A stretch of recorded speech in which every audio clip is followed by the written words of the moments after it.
Alhamdulillah, praise be to Allah subhanahu wa ta'ala for His mercy, love, guidance and compassion. Welcome to another online class at Sud Ilahi. And Assalamu alaikum warahmatullahi ta'ala wabarakatuh. May peace be upon you wherever you are with your family. Alhamdulillah, another session today with Sidi Talut, Dawood, uh, on the path to Allah subhanahu wa ta'ala by Sidi Ibn Arabi Saih Al-Tijani. As usual, our class is around 45 to 50 minutes, and then inshallah we have Q&A from what Sidi Talut will be teaching us today. Sidi Talut was born in North Carolina in USA. Right now, he's living in Mexico. He's been doing a lot of translation, some of the Islamic text translation, either from Arabic to English, and some from Arabic to Spanish, where he contributed so much at the Mexican Muslim community as a whole. He also did a lot of translation books, especially from Shaykh Al-Tijani and Shaykh Ibrahim Nias, and also some from Imam Ghazali too. Right. So inshallah, I hope that all of you will benefit from him today on this blessed Saturday at this hour. Inshallah. Now I welcome Sidi Talut to begin his class. Inshallah. Welcome. Assalamu alaikum. Thank you, Sidi Khalid. أعوذ بالله من الشيطان الرجيم بسم الله الرحمن الرحيم الحمد لله رب العالمين الرحمن الرحيم مالك يوم الدين اللهم صل على سيدنا محمد الفاتح لما أغلق والخاتم لما سبق ناصر الحق بالحق والهادي إلى صراطك المستقيم وعلى آله حق قدره ومقداره العظيم اللهم علمنا ما ينفعنا وانفعنا بما تعلمنا وزدنا من فضلك علما وتعليما إنك على كل شيء قدير ربنا أتنا من لدنك رحمة وهيئ لنا من أمرنا رشدا. يا الشيخ احضري لنا بهذا المحضر ولتعطفي بنظرة تأتي لنا بالظفر. Alhamdulillah, this is the second week that we will be going through Bughyatul Mustafid of Sidi Al-Arabi ibn Saih. Before we jump into it, I would like to mention something. So last week, I mentioned that Sidi Al-Arabi ibn Saih, he had summarized the path for us. And one of those things was having sincerity from the very beginning. And so this week, it occurred to me while I was thinking about this class, it occurred to me that may be a discouragement to people without some explanation. And so I wanted to explain that this does not mean that if you enter and you don't have complete sincerity, then you are ruined. Because we know from the hadith of Rasulullah sallallahu alaihi wasallam that if someone makes tawbah, if someone repents, then they are just as the person who has not sinned. And so if we were not sufficiently sincere when we took the path or entered any tariqah, then we can always have a new beginning through tawbah and through repentance. And so before we begin, I would like for all of us to renew our intentions and renew our sincerity towards the path that we are on. Bismillahir Rahmanir Rahim. So we were going through the text of Sidi Al-Arabi ibn Saih, and he was speaking about his desire to write something that summarized the path of Shaykh Al-Tijani radiallahu anhu for the people. And so he was saying that he was going over it in his mind, and he was doing istikhara.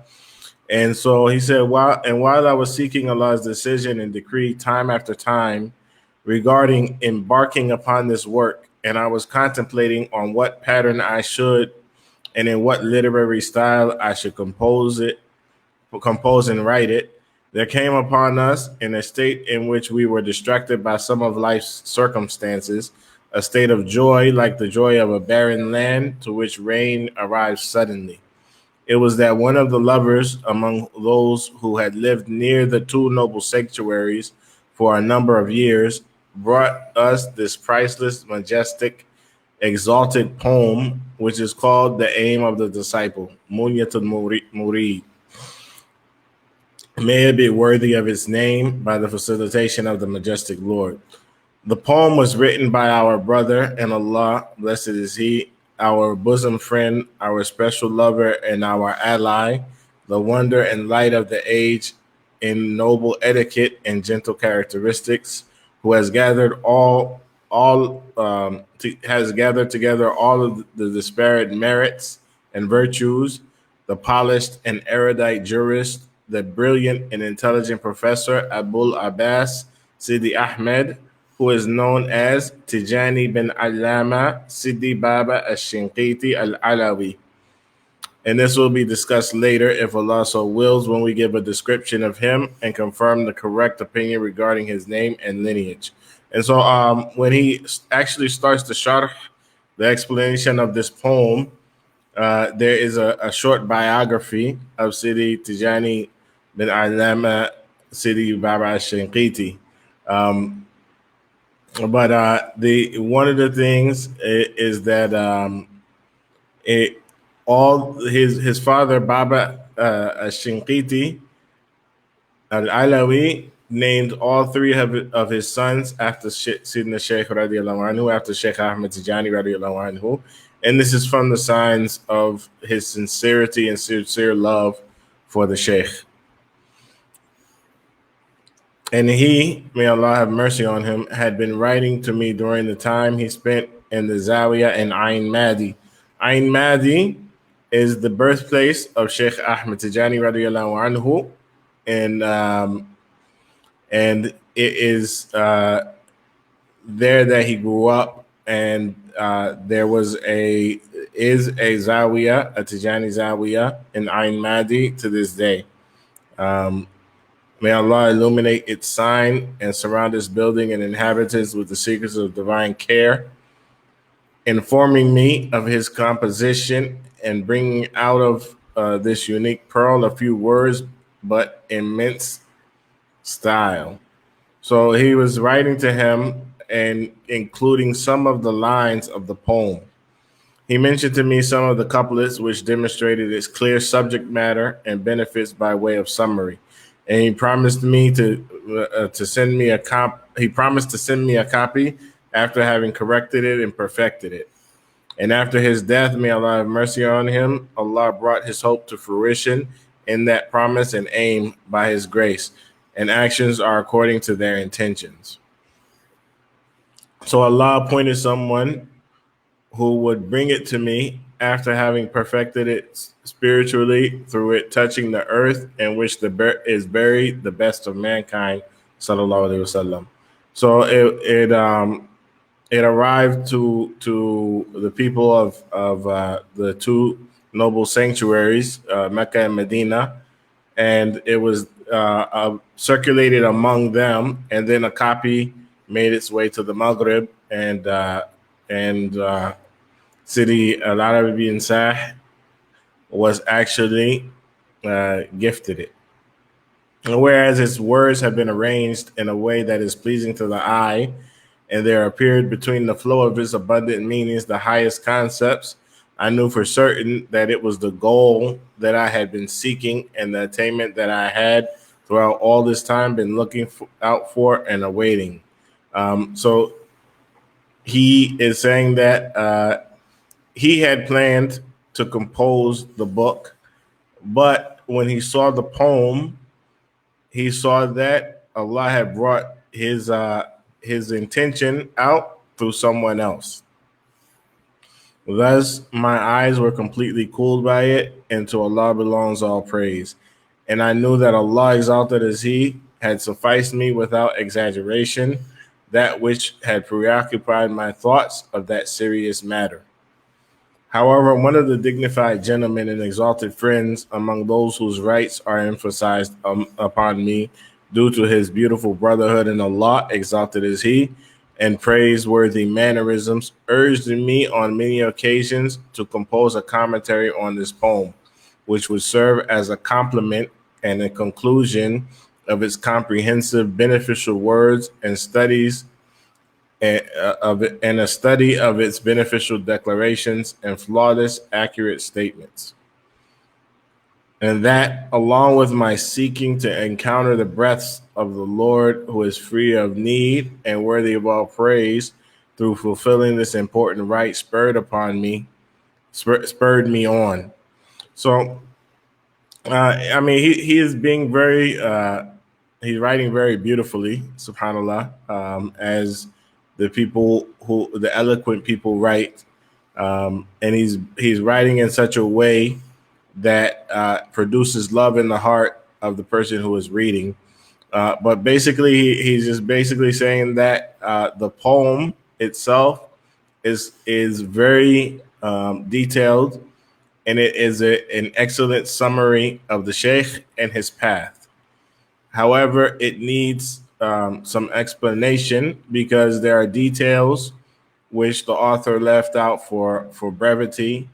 And so Sidi Al-Arabi bin Saih, in order to try and complete what he had intended, is going to explain the poem. In addition, the increasing numbers of this company, meaning the increasing number of Tijanis, the desire to gain righteous supplications that are answered, and gain the sincere love of every pious brother who reads this hurried work of ardent love, also incited me until I complied with his request after seeking the guidance of Allah and after seeking the protection and the might and ability of Allah. I aided him in his desire and aspiration. And so this is the adab of the people of the Hadra. This is the adab of the people of Allah's presence, that they attribute all good to Allah and they attribute no capacity to their own selves. So they all always return into Allah, seeking his aid and seeking his facilitation, and they are always working through that, and they are never working through themselves. Sidi Ibn Ata'illah said, nothing that you seek through Allah is difficult, and nothing that you seek through yourself is easy. And so the people of Allah have abandoned, seeking the aid of their selves, and they have perpetually sought the aid and facilitation of Allah, the Lord of the worlds. So I embarked upon his request of me that I comment on the couplets of this blessed poem in accordance with my own capacity, despite the fact that I have only the smallest portion of knowledge, action, and fear of Allah. But with full realization that I am only responsible for what I am able to do, I served through this work the door of the ceiling and hidden Ahmedin presence. Perhaps the assistance of the gentle mercy of Allah will cause me to reach those who have excelled me, for I am held back by my laziness. So basically, he's just saying that, he's just saying that he's being humble about his knowledge, and he realizes his limitations. However, he is going to serve the presence and the people of the presence according to his own capacity. And so these are lessons for us. We don't want to be people who feel completely unable to do anything. Allah has given us certain abilities. Allah has given us certain talents. Allah has given us certain understandings. But we must be people who understand our limitations and understand where our as Sidi Luqman, rahimahullah, a very sincere brother who passed away a few years ago, used to say, knows his pay grade. So a scholar doesn't comment uh, on a medicine. A doctor of medicine doesn't comment on Imam Shafi's um, so you don't mix these things. You know your limitations, and you serve in the capacity that you were given. This is the lesson from this that we can take, and I have named it an aspiration realized, Bughyatul Mustafid, in the explanation of the aim of the disciple, li sharh munyatul murid. I ask Allah, exalted is He, beautiful facilitation and success and succor and help and assistance in completing and perfecting it. And He suffices me, and how excellent a guardian. And you should know that all that I will mention in this book, if Allah so wills, of word and acts that are attributed to our master, the Qutub al-Aqtab, the pole of poles, may Allah, exalted is He, be pleased with him, sanctify his mighty and pure secrets, and place us in his sanctuary in this life and the next through his sheer grace, has either been authentically attributed to him through narration, and in such a case, there is no doubt about its source, nor is there any uncertainty that can cover it and disguise it. Or perhaps where I need it, I may unintentionally include some reports that contain some obscurity or doubt, due to some of the people of understanding having expressed doubt about their authenticity. However, of those reports, I only mention those that have reached the level of mass transmission or close to it among those reports that reach such a level according to the masters of historical criticism. And perhaps I may mention other reports that descend to the level of aberration or close to it. However, I only narrate those reports with one of the two formulas that are ordinarily used for such reports, such as it is said or it is mentioned, or some other wording that indicates the same level of authenticity. If I mention a report with some misgivings, I only use the expression some or some of them. The meaning is those companions, people of knowledge, merit, and good who did not meet the Shaykh radiallahu anhu. But if I express in the words among the companions of our master or other similar phrasing, then the meaning is those who met him and were his contemporaries among his notable and famous companions. May Allah be pleased with them and make them all well pleased. And may He make the noble countenance their abode and direction. And may He benefit us with the two abodes with love of them. And may He raise us among through His blessing and generosity in their company. In terms of those who read this book and either benefit or do not, people are of four irrefutable categories without there being a fifth. The first is that of the sincere lover with an ecstatic state. Such a person entered the path, and he held tightly in secret and openly to its strong rope until the light of certainty and confirmation engulfed his heart, such that some of the experiential realities of the sciences and secrets of the path have been cast into his heart. The benefit that such a person will gain is the confirmation of the knowledge he gained through the witnessing of his ecstatic state and the evidences for the inspiration of his Gnostic illumination. His proof for the authenticity of that which we mention is what he has witnessed and seen, and after witnessing, there is no need for proof. And so, in this, he is talking about the advanced murid who has entered into the stages of unveiling and spiritual taste and experience, and ma'rifah. And so, ma'rifah, gnosis of knowledge of Allah. And so this is the first category of people, and they have no objection to anything in this book. The second category is that too of a lover who has also been given a portion of confirmation. However, he was not granted afterwards entrance into the path and partnership in the wayfaring of this party. It is hoped for this person, by the benefit of his submission, that he will be elevated by the minutest proximity to his subject matter to the level of the people of flawless experience. And thus he will soon catch up to the first group and be given to drink from this sealed nectar. The third is that of a person who lacks the state of the first two, but has been pulled by the divine grasp.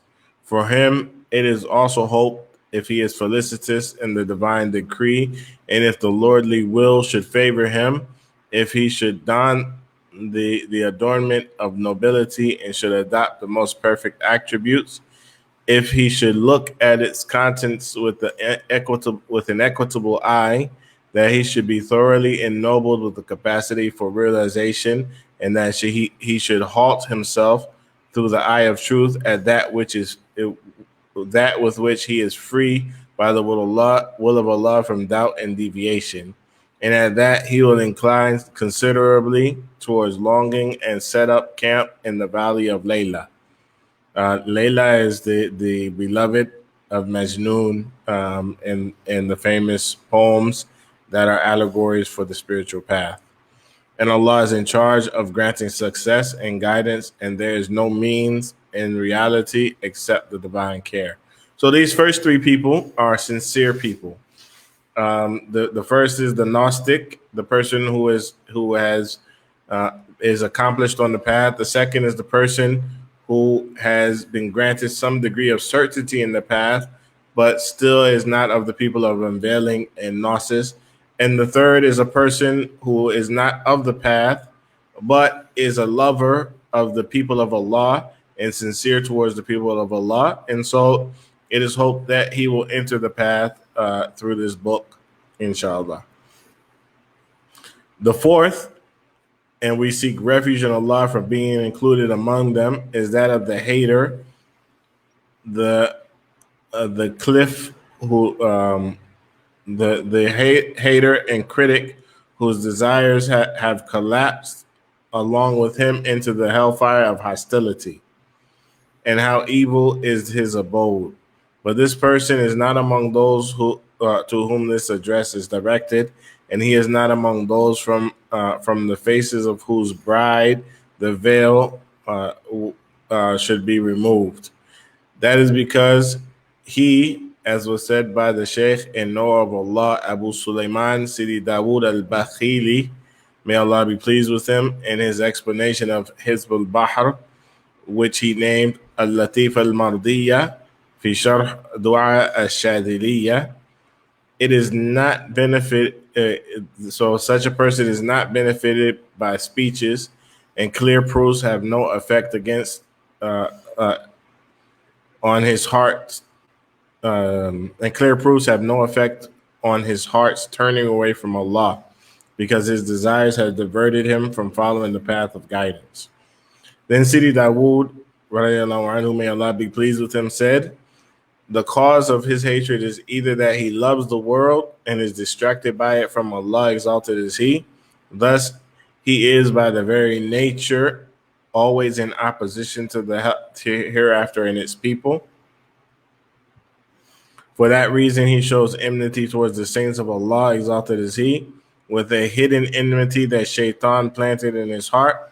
Or he is a person who is outwardly strong on the path, who sees the traces of manifest and hidden blessings on someone else, and jealous anger stirs within his heart due to his natural disposition, seizing him out of jealousy for someone who is equal or similar to him in description, just as Sufyan ibn Uyayna said, in some of the revealed books it is written, your enemy is the one who performs acts similar to your own. Or he is someone affiliated with the science of jurisprudence who has stopped at the exterior and became incapable of looking into inner meanings and the kernel of the sciences. Such a person hears the secret sciences and deems them not in accordance with the literal statements or some outward meanings due to his personal understanding, so he shrinks from accepting them.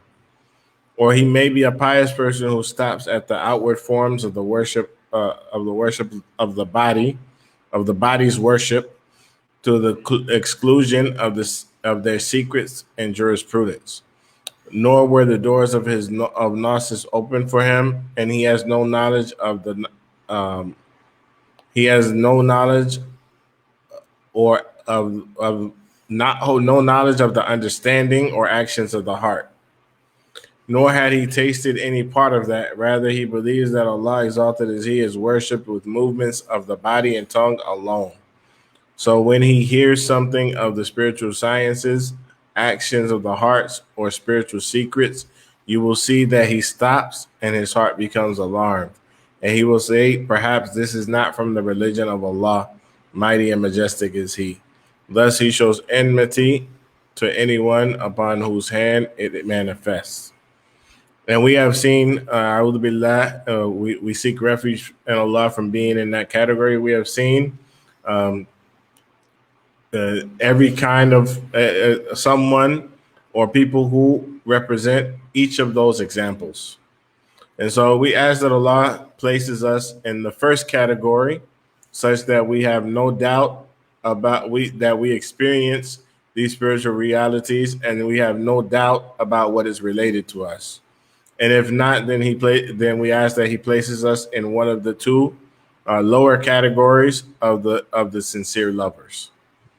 Then he said, after quoting some words narrated by Shaykh Abul Hassan, meaning Abul Hassan Shadhili, which we will not mention here, these people are strengthened by their belief in and love of the people of the path, and this has been stated by the sheikhs of the path. And the entire section has been narrated with some alterations in Al-Jaysh. Al-Jaysh is short for a Tijani work that was one of the early Tijani works. Al-Jaysh on the authority of various groups without it being attributed to Sheikh Dawood. If you wish to read it in its entirety, see that book. And I fell in love with the idea that before I start to speak on the universally beneficial poem, I place a forward, if Allah so wills, that is beneficial and sufficient in and of itself. And I will organize its contents in 7 topics that comprise that which is indispensable for every inquirer and seeker on the path on the path of wayfaring. So basically, he wrote a foreword to the work before his explanation of the poem, in which he explains the foundations, some of the main foundations of Tasawwuf. And this book, this introduction itself, can be published as a separate work, because it is an explanation of many concepts that are important to the people of the path, and a clarification of many concepts for which the people of Tasawwuf, the people of Sufism, have been criticized. So the first topic is on the foundation of the sciences of the path and some of the secrets of direct experience and realization. The second topic of the introduction is on the summary of the etiquettes of the exalted presence, the summary of the etiquettes of Allah's presence, and some of its characteristics that the people of elevated degrees have inculcated. The second topic is on the indications of the reality of etiquette by way of summary and clarification of its originator and its position with the people of perfection. The third topic is on the summary of the etiquettes of the exalted presence and some of its characteristics that the people of elevated degrees have inculcated. The fourth topic is on some of the etiquette of companionship and brotherhood required of the disciple, and an explanation of the loyalty and perfect chivalry that is required of that. The fifth topic is on the excellence of good listening and some of what it comprises of etiquettes that cause one to arrive through the grace of Allah, exalted is He, to the path of understanding and perfect benefit. The sixth topic is on the differences between path and methodologies of the saints of Allah, exalted is He, and that the origin of that is their disparate experiences and the drinking sources. So this is the sixth topic is very important. It is related to topics that we touched on last week about murids, being careful not to try to pull murids into things that they're doing, and being careful not to pay too much attention to what others are doing, because this is all these methodologies are all based on the experience of the saints that we are following, on the people experiences of the people of Allah. The seventh topic on the reason that this exalted path has been named Ahmadan, Muhammadan, Ibrahiman, and Hanafiyan. And so these seven topics, throughout these seven topics, the six topics are general and related to all tasawwuf, and he connects their importance to tasawwuf with our Shaykh's adherence to such principles. And Shaykh Al-Tijani, radiallahu anhu, his adherence to such principles. The seventh topic is actually on the path itself, and so it explains how this path is Ahmadan, Muhammadan, meaning that it's related to both names of the Prophet Muhammad sallallahu alaihi wasallam, and Ibrahiman and Hanifan, related to Ibrahim alayhi salam and his status as Hanif. And I say, seeking from the most exalted, benevolent Lord, help and guidance to that which is correct. And so in that, he's going to begin the forward. So before we start the forward, the forward, it comprises 7 important topics. The first topic is on the foundation of the sciences of the spiritual path and some of the secrets of direct experience and realization. And so before we get into that, I'm just going to summarize what he says. So what he's going to say is that there are 2 kinds of knowledge. And these 2 kinds of knowledge are apparent knowledge and hidden knowledge. Usually people say, oh, hidden knowledge, you're saying that you have secret knowledge from Allah that others don't have. So we are going to explain this by saying hidden knowledge is anything that you don't know. For you, hidden knowledge is anything that you don't know. Hidden knowledge for people of the 16th century, to make it somewhat relevant, for people of the 16th century, hidden knowledge was that viruses and bacteria exist. This was hidden knowledge for the majority of mankind. This was, yes, we have people in the past who theorized that there might be organisms that we can't see that cause sickness and things like that. They were Muslim, but this was not common knowledge. For the people of that century, for the people of the past, before microscopes and before all these studies, viruses and bacteria were hidden knowledge. Anything that you don't know is hidden knowledge. And so what he's going to say is that both hidden knowledge and apparent knowledge are encompassed in the knowledge of the sacred law of Islam. So this hidden knowledge of the Sufis doesn't go beyond the knowledge of the Sharia. Rather, it is their putting in practice the knowledge of the Sharia that results in understandings of the secret benefits of the Sharia. And so this is what he's going to explain. So he explains that it's not that, these people have knowledge that is found away from the Quran and Sunnah.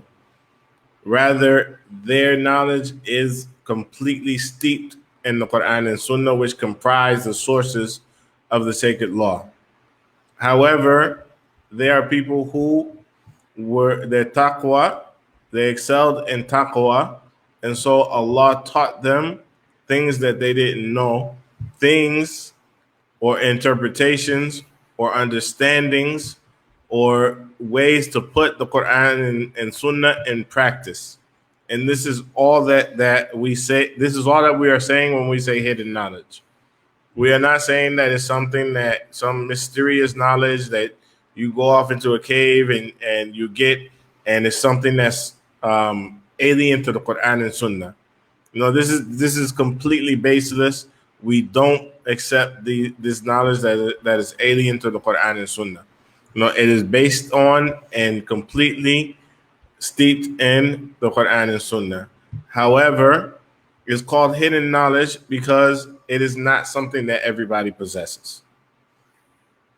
So just keep in mind when we say hidden knowledge, anything that you don't know right now is hidden knowledge to you.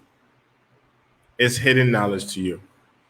Anything that the majority of people either don't know or neglect is hidden knowledge. So we'll inshallah we will see some examples from the words of the saints, and we will try to bring out some examples inshallah while reading this important topic. But I just wanted to explain that we're not saying, because people will criticize the Tasawwuf and say, oh, they say they have hidden knowledge. They say they have this knowledge, that's not in the Quran and Sunnah. No, that's not what we're saying.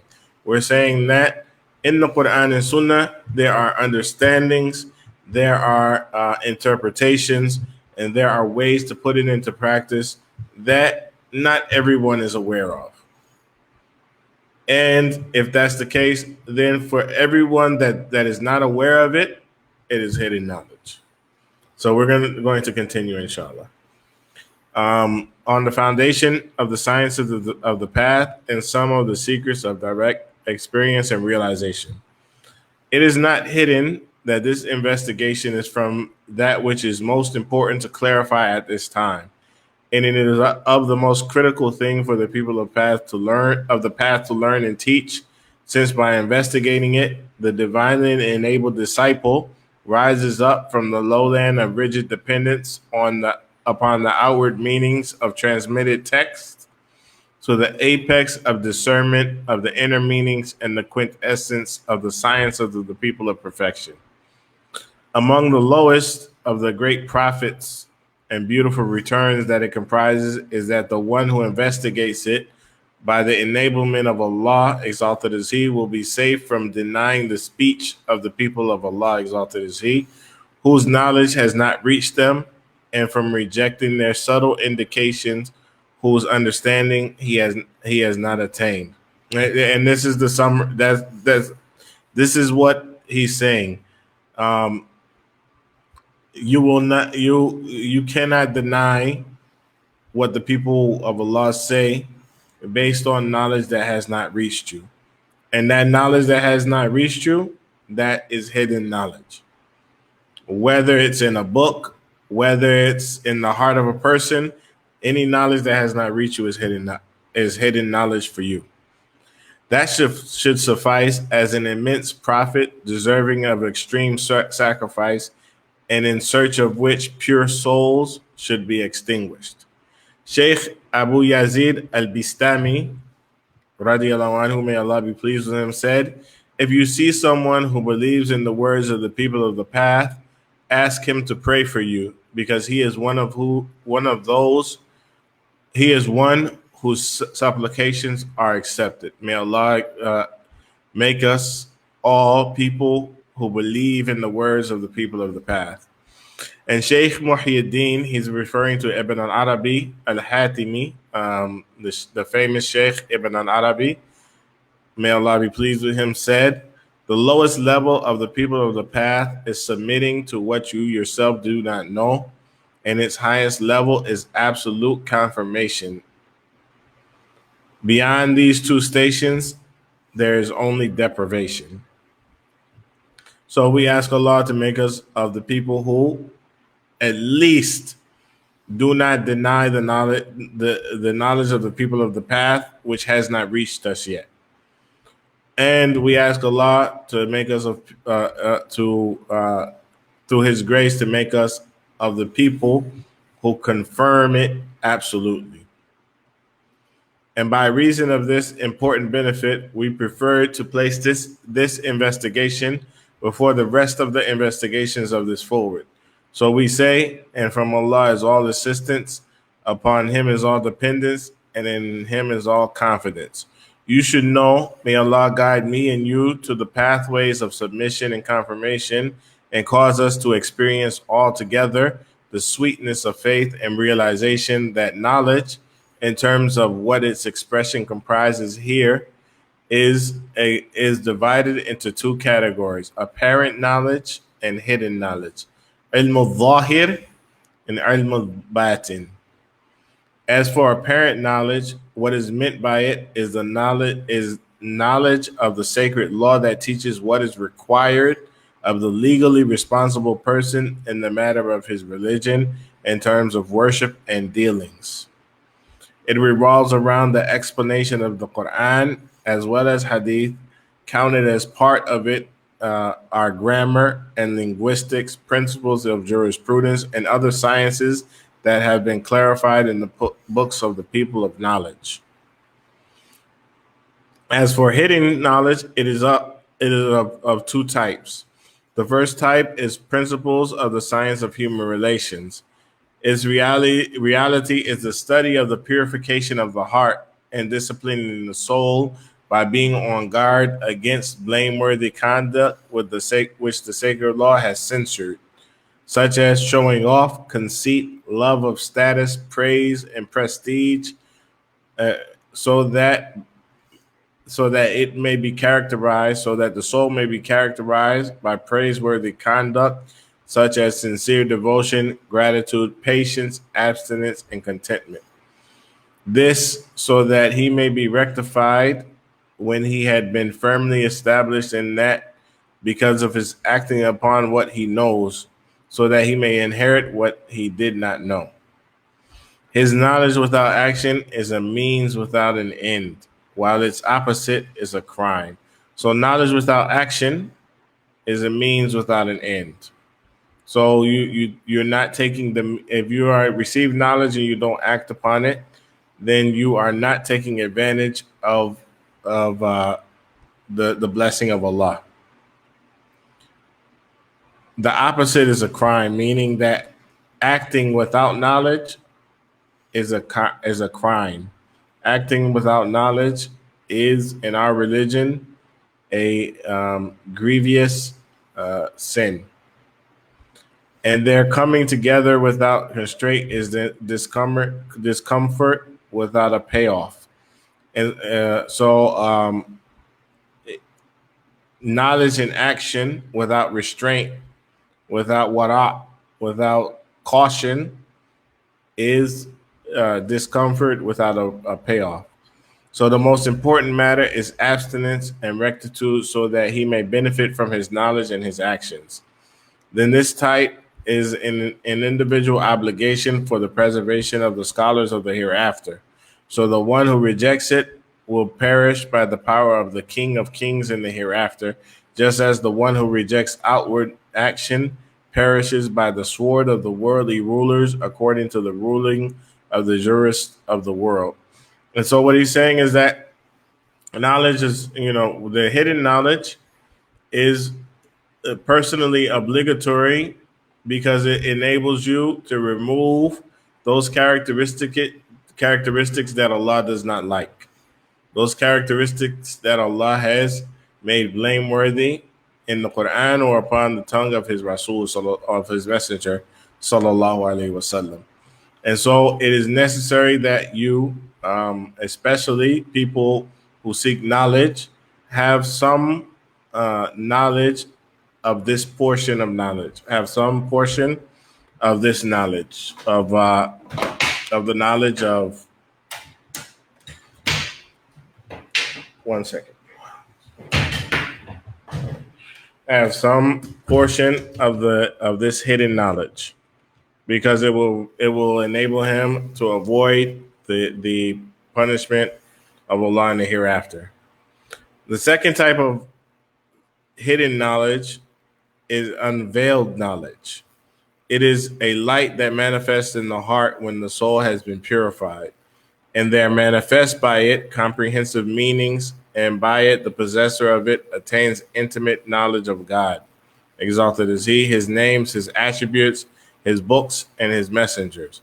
And the veils to hidden secrets are lifted for him. So understand and submit so that you will be safe. And do not be among those who deny this and thereby perish with those who are doomed to perdition. Regarding this type, some of the knowers of God said, a bad ending is feared for the one who does not have a portion of this knowledge. The smallest portion of it is confirmation of it and submitting to its people, and Allah exalted is He knows best. See Irshad as-Sadi, which is a book. So we'll end right there because that's a good place to end. So he's basically saying that there are two types of knowledge. There's outer knowledge or al-mudhahir, which is apparent knowledge, which is the knowledge of the ibadat and mu'amalat, is the knowledge of worship and the knowledge of interactions between people. And then there is hidden knowledge, and this hidden knowledge is the knowledge of the people of the path, which is the knowledge of how to rid the heart and the soul of blameworthy traits and inculcate praiseworthy traits, and then how to continue to purify the heart until it becomes completely pure of anything apart from Allah, and the light of divine knowledge, the light of knowledge of Allah shines in the heart. وصلى الله تعالى على سيدنا محمد وعلى آله وصحبه وسلم. سبحان ربك رب العزة عما يصفون وسلام على المرسلين والحمد لله رب العالمين. I'm going to turn it back over to Sidi Khalid, inshallah, for questions. Assalamualaikum, Sidi. Wa alaikum salam. Alhamdulillah, mashallah. Thank you for another enriching and a profound lesson on tasawwuf, which I think many of the people who are watching right now and who will be watching, inshallah, will benefit from it. There's so much things that we learned today about the essence of tasawwuf. I have so many questions today. Subhanallah, people are paying attention to what you're teaching. Allah preserve you. First question, Sidi, is a typical sort of tasawwuf question. People are asking, how do we know whether the Shaykh is a fake one, or is he really a Shaykh that can guide the murid to the presence of Allah? That's a big question, big question. So the reality is that knowing a Shaykh and arriving at a real Shaykh is a matter of divine facilitation and tawfiq. It's not something that we can try to force ourselves. And so the Shaykh Ibrahim Niyas radiallahu anhu says that, we'll start with something more general with Ibn Ata'illah radiallahu anhu. May Allah be pleased with him. He says, glorified is he who didn't make any outward sign for his awliya, except, the following of the Sharia. And so the Shaykh Ahmed Tijani radiallahu anhu, he explains that the awliya are hidden and the people of the presence are hidden um, for many purposes, but because the worldly people take advantage of them. But and That's one of the reasons is because worldly people take advantage of them. But and so they have no outward sign. And he actually, Shaykh Al-Tijani radiallahu anhu, actually quotes, I think it's Ibn Mashish, who said, SubhanAllah said that it is more difficult to know a wali of Allah, is more difficult to know a saint than it is to know Allah. Allah. And that is because Allah didn't give the saints outward signs. In fact, because of his majesty, he forced their signs inward. So there's no outward sign to recognize a saint. And most saints, you will only recognize them by Allah allowing you. So, Shaykh Ibrahim Niaz, he was more merciful on us. And he said to us that Allah didn't make any outward sign. However, if there were a sign, then it would be, beautiful worship of Allah and beautiful conduct with the creation. So these are the signs. But if you're talking about taking a sheikh, then this is Yeah. someone you're going to put your life in their hands. And so you have to be more serious and more diligent. And I would say that you can recognize them by their following the Sharia, their very good conduct with people, and things like this, and their kindness, their charity. You will know people through this. However, to know that someone is who you should follow, then you have to do a lot of salawat, a lot of blessings on the Prophet sallallahu alaihi wasallam, and you have to do a lot of istikhara Mm. until Allah puts certainty in your heart. And when that certainty is in your heart, then that is your sign from Allah. MashaAllah, Sidi. What a beautiful way of explaining what is the Shaykh and who is the Shaykh and how we go about. I think it's all tests. A lot of people are tests. I remember Shaykh Mahin said that if someone made the wrong Shaykh, and if they keep persisting in finding the right Shaykh, they will find the right Shaykh. And Now, of yeah. course, it's not that easy. Everyone is tested on their level. Talking about tests, right, Sidi Talut, there's one question again, quite similar to last week, but slightly different in certain ways. The question is, it is often mentioned that when we walking on the path, one should focus on the Shaykh as a guide and not be negatively bothered by other murids around him or her. For someone lacking certainty, is it wrong for him to observe and reckon the murids of a Shaykh in the way a sick person seeking a doctor observes other patient in order to get a sense of the doctor's success rate? Um, so yes and no. Um, so you should observe the people around him. However, many times the sheikh is surrounded by many different kinds of people. And so I know many people who attach themselves to certain shuyukh, and they do things that the sheikh himself says don't do. And then you will meet other people who are attached to the same sheikh, and they are very advanced, and they make your heart sincerely certain about the sheikh. So you do want to observe the people that are around him. If everybody around him is shifty, then this is you may not that he actually may be a genuine sheikh. but he may have no sincere murid. So and this is demonstrated by Sidi. I forgot his name. He's the author of Al-Insan al-Kamil. Sheikh Muhammad Ali Maliki? No. Huh? Sheikh Muhammad Ali Al Maliki? Is No, it? no, no, no, no. No, it's another one. It's from the Maghrib. Okay, Um, okay. City.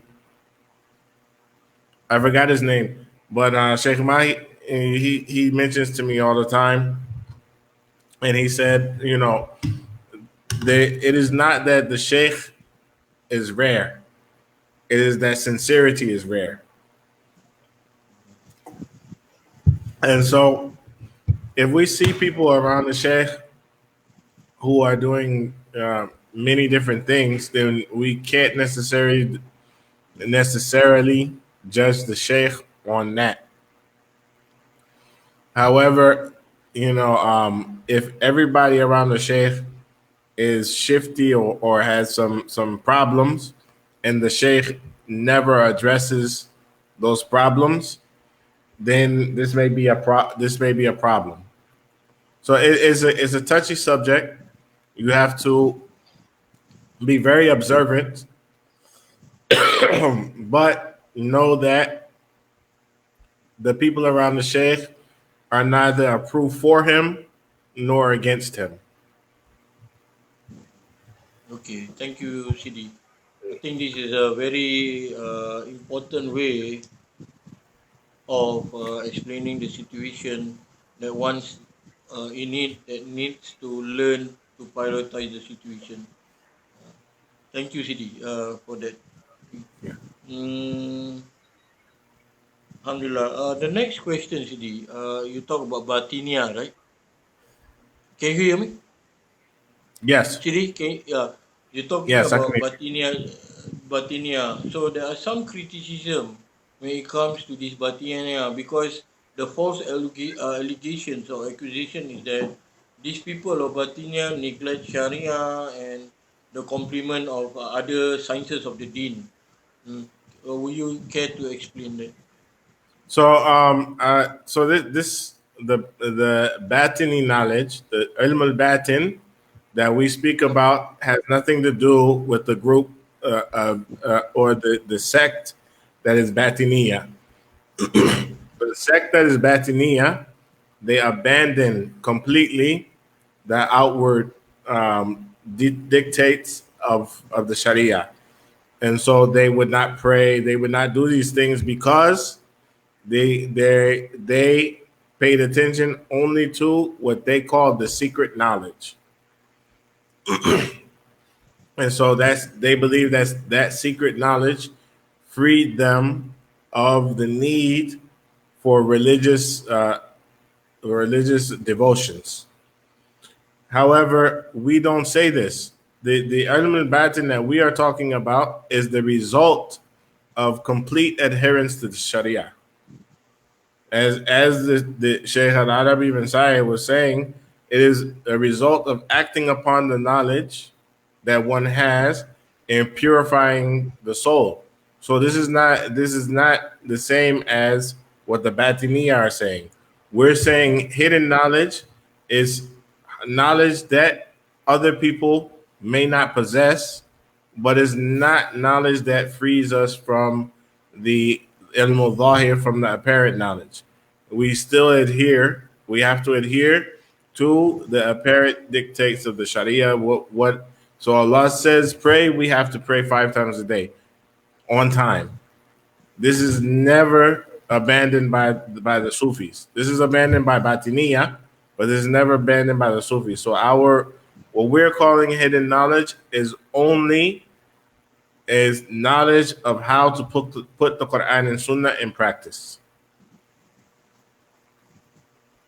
Thank you, Sidi. MashaAllah. A better way to explain and to remove the confusion and the fitna. Alhamdulillah. Yeah. Um, Another question is how do we check if the knowledge that we inherit is not coming from our nafs, but it is from Allah.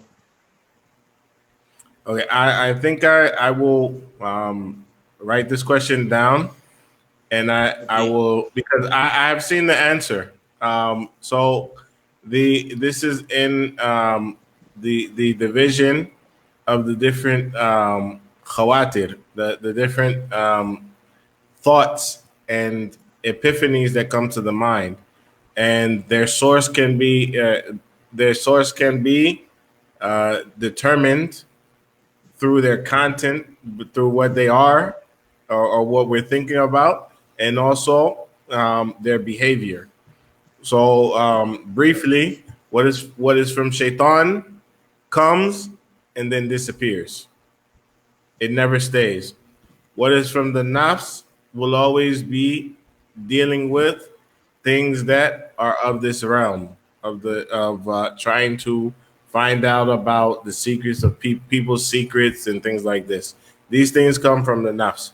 What is from Allah will remain as long as we have taqwa, and if we lack taqwa, then it will go.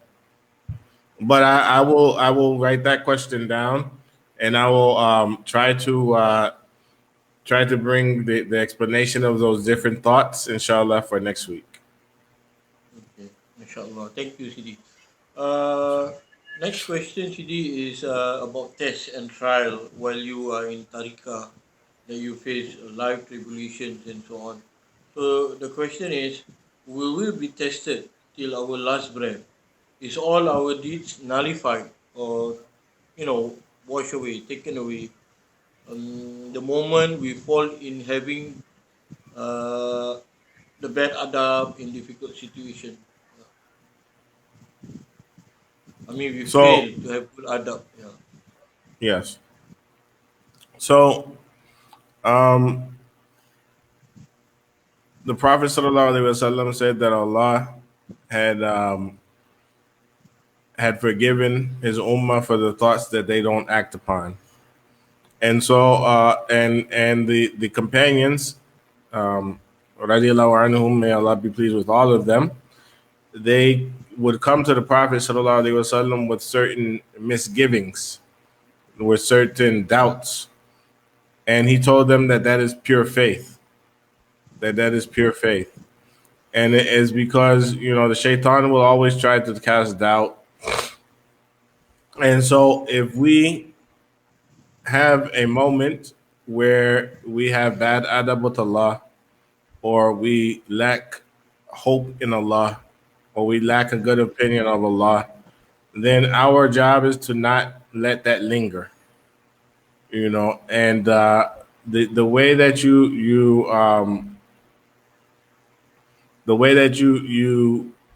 try to avoid having bad opinion of Allah at the end of your life is to inculcate a good opinion of Allah throughout your life, and so we try to remember that Allah you know is merciful, and He does not give us anything that we cannot bear, and so and some of us, we may uh, have issues, but we have to know that there are people who were very, according to the people of their time, very bad, and they wrote poems, or they made supplications, expressing their good opinion of Allah and His mercy, and they were forgiven for that.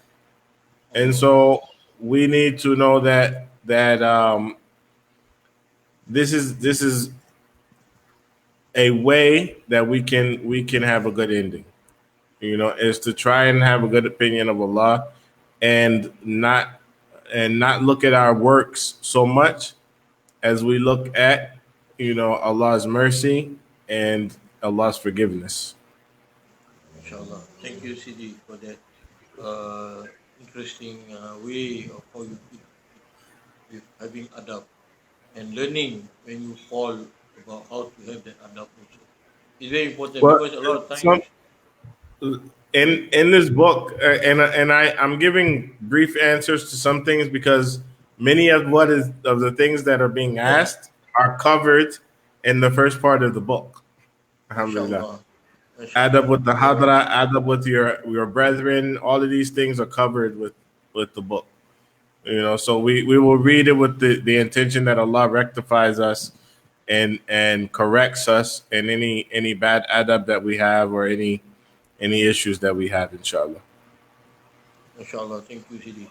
Mm. The next question, last two questions, quite relative because of theology and gnosis.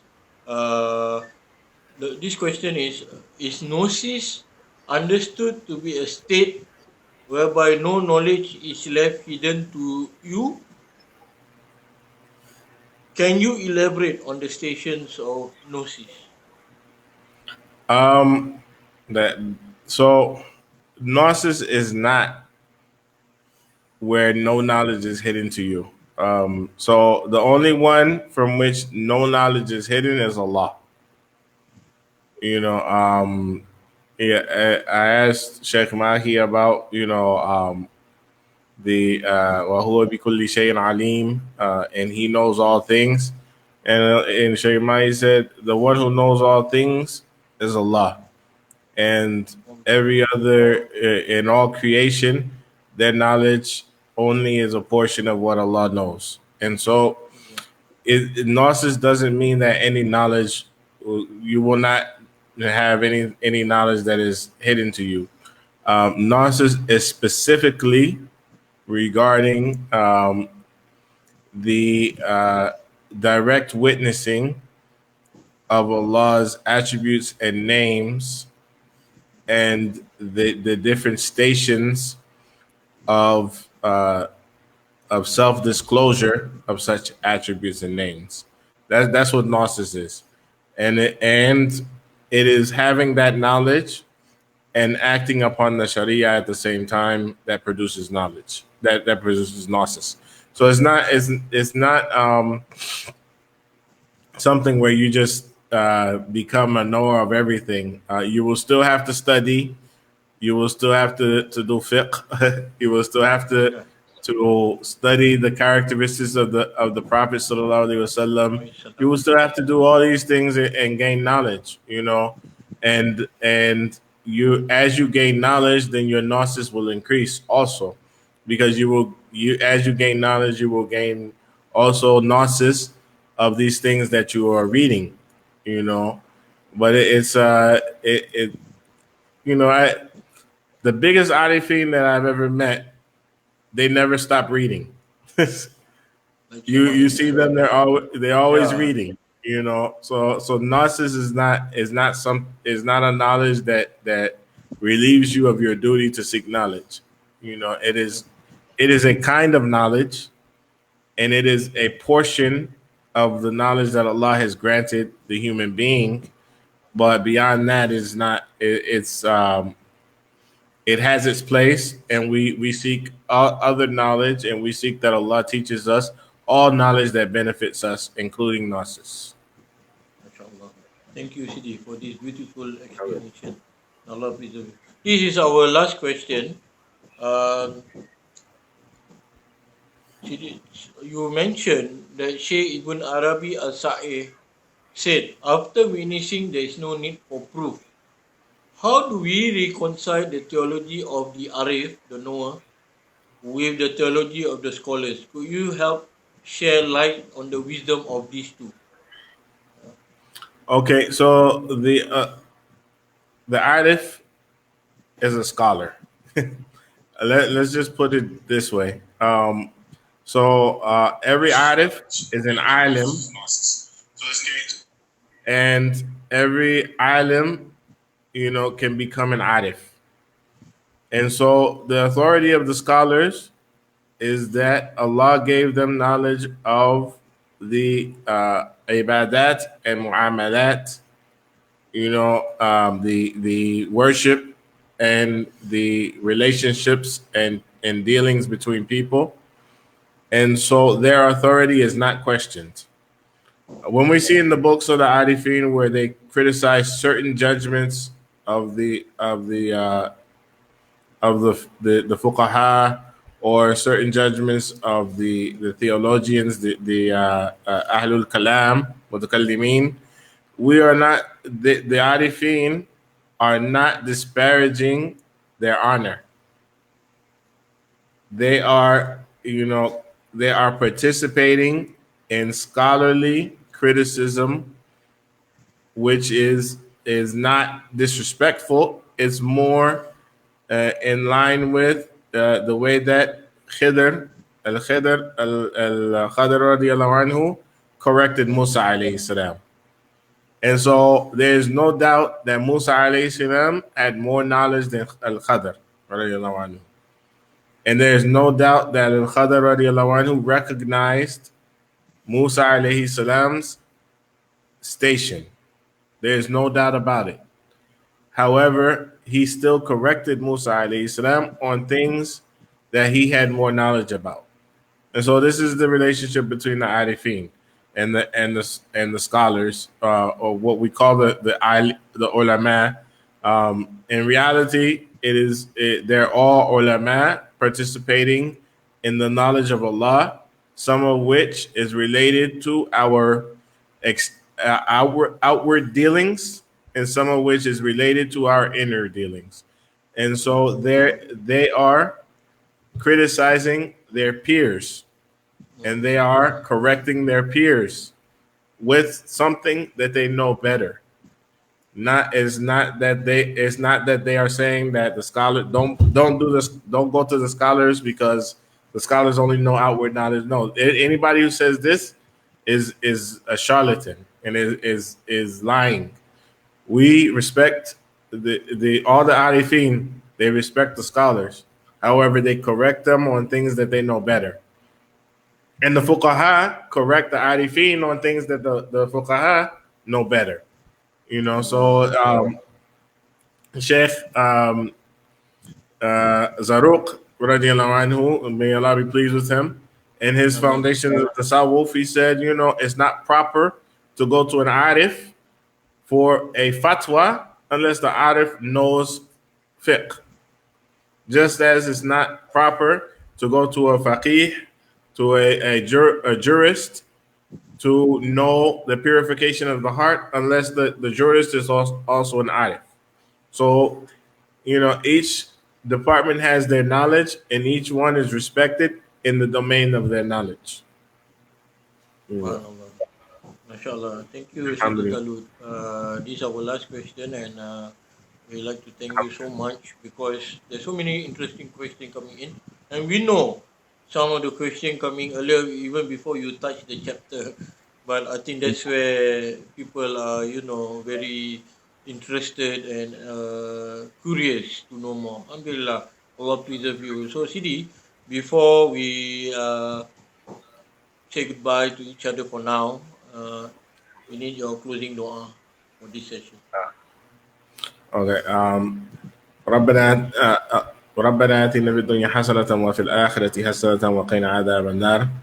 آمين. ربنا لا تزغ قلوبنا بعد إذ هديتنا وهب لنا من لدنك رحمة إنك أنت الوهاب. ربنا لا تؤاخذنا إن نسينا أو أخطأنا. ربنا ولا تحمل علينا إصرا كما حملته على الذين من قبلنا. ربنا ولا تحملنا ما لا طاقة لنا به واعف عنا واغفر لنا وارحمنا أنت مولانا فانصرنا على القوم الكافرين. اللهم صل على سيدنا محمد الفاتح لما أغلق والخاتم لما سبق ناصر الحق بالحق والهادي إلى صراطك المستقيم وعلى آله حق قدره ومقداره العظيم. سبحان ربك رب العزة عما يصفون وسلام على المرسلين والحمد لله رب العالمين. Alhamdulillah, thank you, Sidi, for your dua, and we hope to see you again next week, inshallah. We hope Allah so, preserve inshallah. your health. Allah preserve your health and your family, and keep all of you safe in these difficult times. Amen. We pray for humanity. And you and everyone listening. Amen.